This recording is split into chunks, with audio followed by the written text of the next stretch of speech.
సాయంత్రం ఖచ్చితంగా ఇంట్లో దీపారాధన చేయాలి. దీపానికి విలువ చీకటిలోనే వస్తుంది. అంటే మనకు దీపం చీకటిలోనే కనిపిస్తుంది. పగటిపూట దీపం వెలిగించినా అది అంతగా ప్రకాశించదు. అందుకే ఉదయం దీపారాధన చేయాలంటే చీకటి ఉండగానే దీపారాధన చేసేయాలి. అంటే ఉదయం 4 నుండి 6 గంటల మధ్యలోనే దీపం పెట్టేయాలి. 6 తర్వాత వెలుగు వచ్చేస్తుంది. అప్పుడు మీరు దీపం పెట్టినా దానికి ఫలితం ఉండదు గనుక ఉదయం దీపారాధన చేయాలంటే 6 లోపు చేసేయాలి.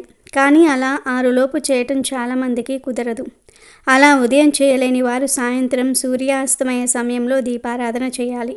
అప్పుడు చీకటి పడుతూ ఉంటుంది కనుక ఆ సమయంలో దీపాన్ని వెలిగిస్తే ఫలితం ఉంటుంది.